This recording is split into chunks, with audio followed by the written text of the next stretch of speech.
Hey, and we're back with another episode of Before You Buy, that show where we give you some straight up gameplay and our first impressions of the latest games releasing. As usual, it's me, Jake Baldino, and today we're talking about Avowed.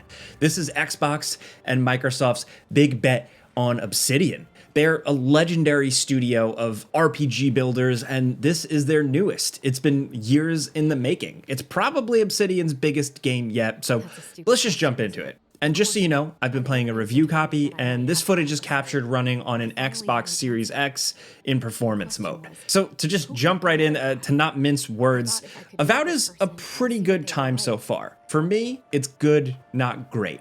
As someone who saw the trailers and wasn't really very interested, I was pleasantly surprised. Long story short, it's very fun to play, but I haven't really been enjoying the story or characters, which is significant. Look, a lot of the loot, dialogue, and RPG systems feel kind of streamlined in the background, but not necessarily dumbed down. It's creatively done. The world itself is vibrant and really, really unique, and the combat is like fast, more responsive, it's punchier than it looks, and it's really fun and encourages you to mix it up. Moment to moment, running around in the world, blasting ghouls and monsters and men, Avowed is fun.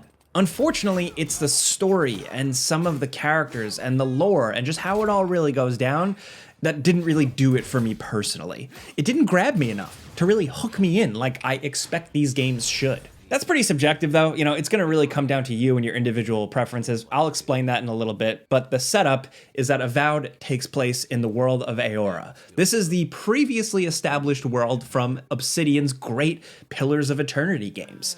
This comes with a lot of positives. It's not just like knights and swords and goblins and trolls. There's pirates, there's gunpowder, there's rifles, and all different manner of like weird, strange creatures and cool factions that don't just feel like boilerplate generic fantasy stuff. The Pillars of Eternity baggage can seem daunting, especially if you haven't played them, but Avowed smartly sequesters you to a setting for their game specifically to focus on here, the Living Lands region. So you're sent by the Big Empire as an envoy to this dangerous place to get to the bottom of a mystery plague that is growing and threatening the world. This is a nasty plague called Dream Scourge that can bring things back to life, but make them nasty monsters. This is more significant here because one of the main themes of the world of Eora is reincarnation and how the gods and lives and multiple lives lived all intersect. So you create your character from the ground up and head for the shores of the Living Lands. And the character creator is solid. Lots of freedom and room for creativity without being overwhelming and like a bajillion sliders. And the ability to toggle all sorts of things, including like your character's special inherited godlike appearance features. So you can have like weird glowy things or magical flower mushrooms growing out of your face to go with the lore. Or you can turn it off if you just want to look like a cool guy or a girl. Building your character, you have attributes that when you level up, you earn a point to increase one of these.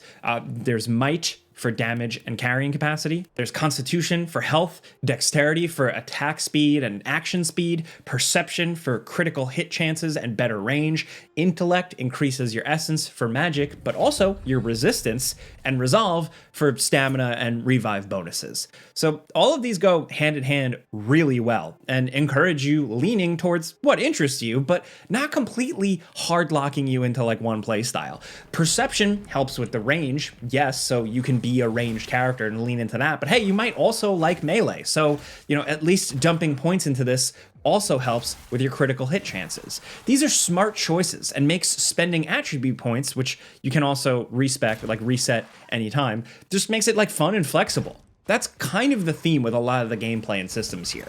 When you level up, you also have an ability tree where you can unlock new stuff. Passive buff type stuff, as well as active abilities to use on the fly that I'll explain a little bit more later. You can also unlock new abilities for your companions.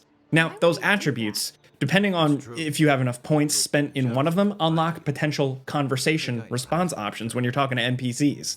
These are moment-to-moment conversation things that don't usually amount to anything drastically world-changing or like Mass Effect-y, but they're like pats on the back for having enough points in that area. There are specific few points where it does become more important, but like I said, moment to moment, it's just there for story and dialogue. It's not necessarily like a roll of the dice when you click on a bonus dialogue option. You just have it earned or unlocked if you have enough points, which is fine, but maybe not enough if you were expecting a super complex dialogue system. Still, I think it works.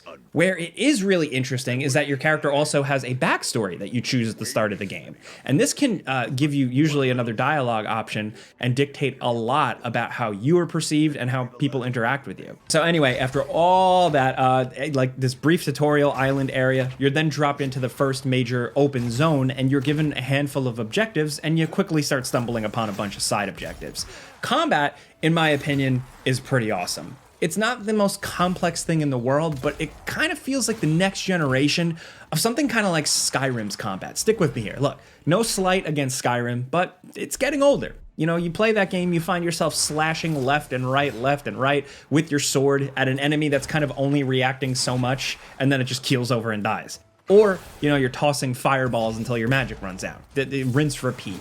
Avowed is that style of play, but with the responsiveness, feedback, and creativity and chaos turned up to 11. Like, you're constantly dodging and dashing. There's a satisfying block system. You can hold down the button to charge for more powerful strikes, and ranged and magic and melee all just feel equally fun. This is where the miracle is, in my opinion. I usually tend to roll the same type of character in RPGs, but because everything felt equally fleshed out and satisfying, made me mess around more, experiment more. Your character traits and abilities can trend towards a playstyle, like I said, but you still have a degree of freedom and flexibility.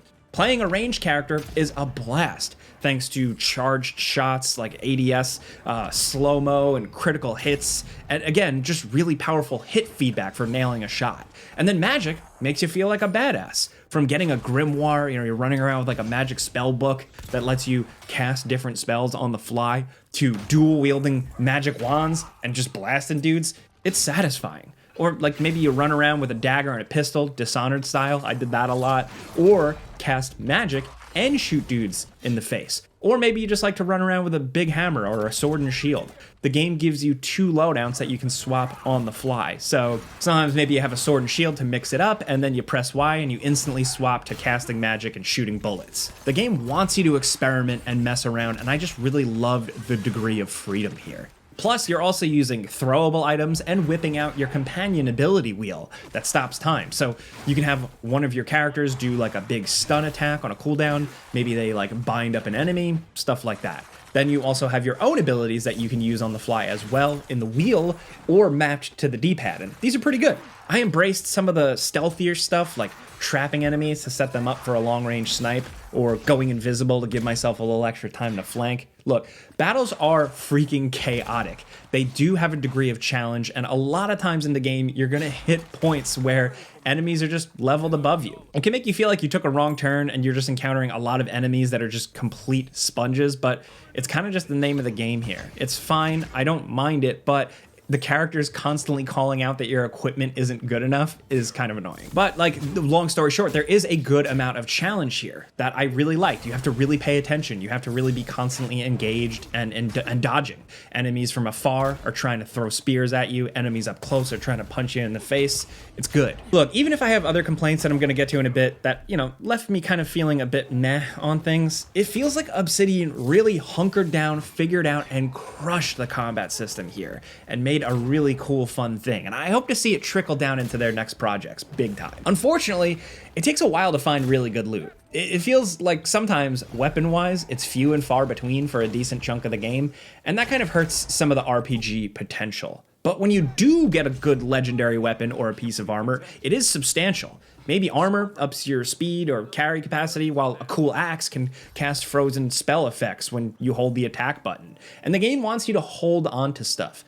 A lot of the loop is spent around rummaging and looting and clicking on picking up a million little dumb crafting ingredients that, like, yeah, are pretty forgettable, but back at your base camp, you can dump all of these into upgrading existing weapons that you already have. While yes, it's like a simple thing of holding something to unlock a thing and make the numbers go up, it's a good way to incentivize incentivize you holding on to a special piece of equipment that you might just really like. The loadout stuff is fairly simple, with like light, medium, or heavy armor types affecting your stamina and giving you resistance and all types of those RPG stats. It's a whole armor set, like one thing. So it's not like you have pants and shoulders separate.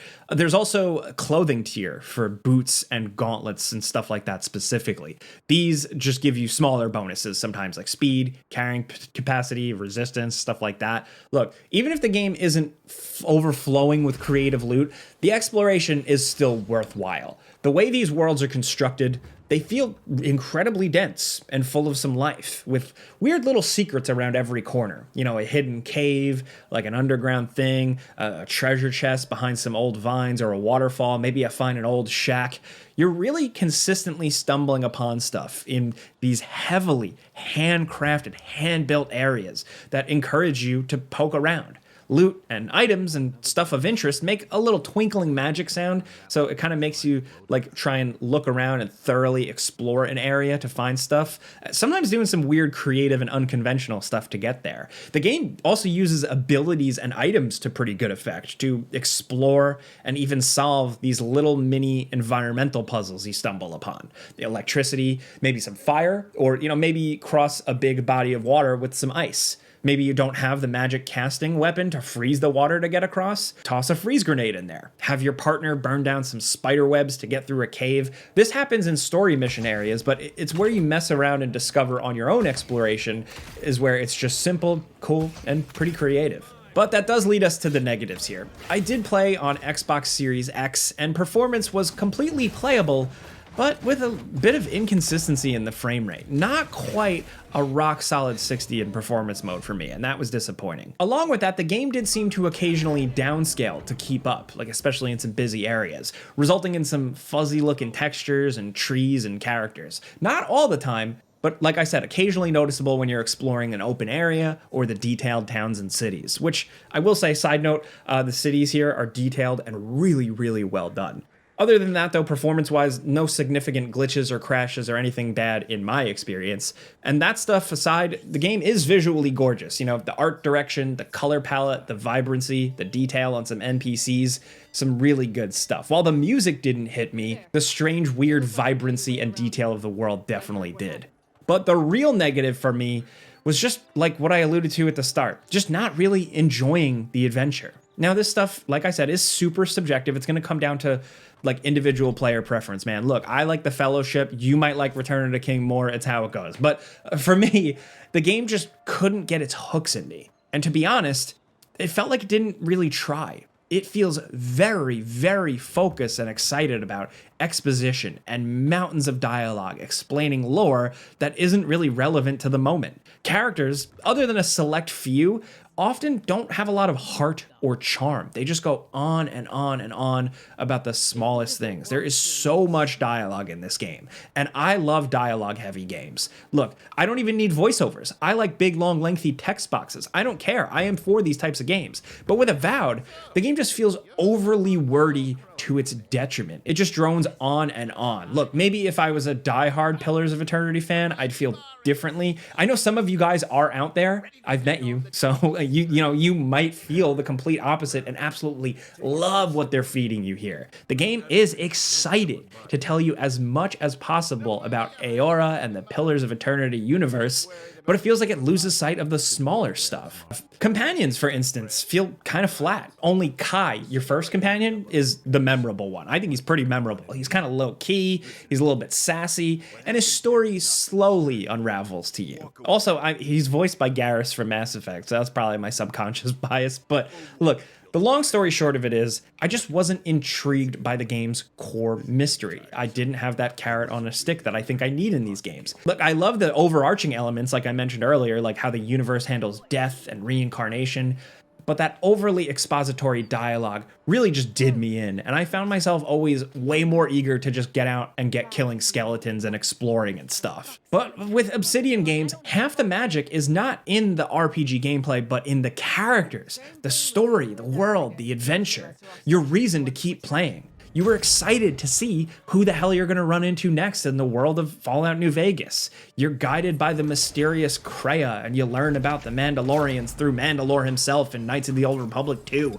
Look, characters in these types of RPGs are the linchpin. But in Avowed, it just wasn't a motivating factor for me playing, and I was really disappointed by that. Again, story, character stuff, I can be wrong. You might love this lore or fall in love with a good companion, good. I'm happy to be wrong, but I can only speak to my experience. Avowed, again, for me, has been good, but not great. I love playing it. I love running around this world doing stuff. I just didn't really care about the story or the characters or anything, and the game does spend a lot of time on that, so it's significant. I think the game will absolutely find an audience, and I think many reviews and impressions will probably be a little more positive than mine. But either way, I'm still glad Obsidian got a cool-ass combat system here, and I'm still a big fan of the studio, and I'm excited to see what's next for them either way. But hey, that's a before you buy. You know how this works by now. I give you some pros, some cons, and some personal opinion. And now I want to hear yours down in the comments. What are you feeling with Avowed? Were you interested with the trailers? Were you locked in? Were you not? Do you like Obsidian games? Let's talk about this stuff. We'll be down in the comments, but of course, if you want to find me and yell at me directly, you can find me on all those social media platforms at Jake Baldino, as well as my other YouTube channel. Just look up my name, Jake Baldino. But if this video helped you out, maybe, helped steer your decision playing it at all, the gameplay, anything like that, clicking the like button does help us out. We appreciate it. But thank you very much for watching, and we'll see you guys next time.